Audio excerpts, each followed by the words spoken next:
دنیا میں کچھ ممالک ایسے ہوتے ہیں جو رقبے میں چھوٹے مگر اثر میں بہت بڑے ہوتے ہیں، اور موناکو انہی میں سے ایک ہے۔ یورپ کے دل میں واقع یہ ننھا سا ملک رقبے کے لحاظ سے دنیا کا دوسرا سب سے چھوٹا ملک ہے، مگر دولت، شان و شوکت اور لگژری لائف سٹائل کے معاملے میں یہ بڑے بڑے ممالک کو پیچھے چھوڑ دیتا ہے۔ موناکو ایک ایسا ملک ہے جو اکثر لوگوں کے لیے خواب جیسا لگتا ہے، جہاں غربت نہ ہونے کے برابر ہے اور امیری ایک عام بات سمجھی جاتی ہے۔ موناکو فرانس کے ساحل کے ساتھ بحیرہ روم کے کنارے واقع ہے۔ اس کا کل رقبہ صرف تقریباً 2 مربع کلومیٹر ہے، یعنی ایک عام شہر کے چند سیکٹر جتنا۔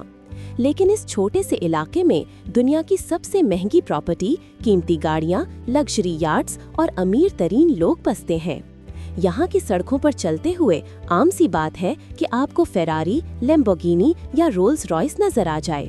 موناکو کی سب سے بڑی خاص بات اس ٹیکس سسٹم ہے۔ یہاں رہنے والے شہریوں پر انکم ٹیکس نہیں لیا جاتا۔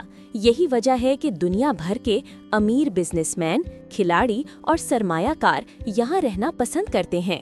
دولت مند لوگ اپنا سرمایہ موناکو میں رکھتے ہیں، جس سے ملک کی معیشت مزید مضبوط ہو جاتی ہے۔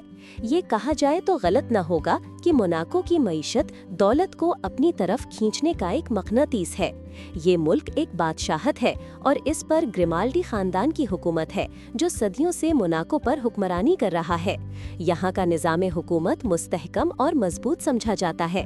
قوانین سخت ہے، جرائم کی شرح انتہائی کم ہے اور سیکیورٹی کا نظام دنیا کے بہترین نظاموں میں شمار ہوتا ہے۔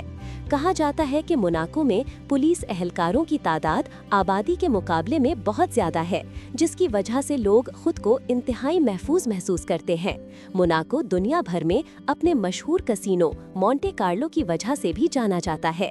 یہ کسینو صرف جوا کھیلنے کی جگہ نہیں، بلکہ ایک تاریخی اور ثقافتی علامت بھی ہے۔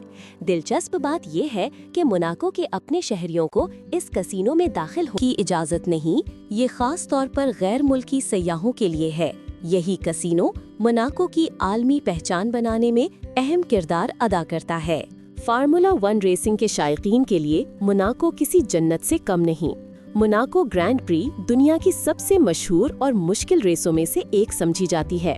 تنگ سڑکیں، خطرناک موڑ اور سمندر کے کنارے دوڑتی گاڑیاں، یہ سب مل کر موناکو کو موٹر سپورٹس کی تاریخ میں ایک خاص مقام دیتے ہیں۔ ہر سال یہ ایونٹ دنیا بھر کی توجہ موناکو کی طرف کھینچ لیتا ہے۔ اگر آبادی کی بات کریں تو موناکو میں مقامی شہری اقلیت میں ہے، جبکہ زیادہ تر آبادی غیر ملکیوں پر مشتمل ہے۔ یہاں رہنا آسان نہیں کیونکہ اخراجات انتہائی زیادہ ہیں۔ ایک عام فلیٹ کی قیمت بھی کروڑوں میں ہوتی ہے، اس لیے صرف وہی لوگ یہاں مستقل رہائش اختیار کر سکتے ہیں جو واقعی بہت امیر ہوں۔ یہی وجہ ہے کہ موناکو کو اکثر امیروں کا ملک کہا جاتا ہے۔ صحت اور سہولیات کے لحاظ سے موناکو کا معیار بہت بلند ہے۔ یہاں کی سڑکیں صاف، نظام منظم اور زندگی پرسکون ہے۔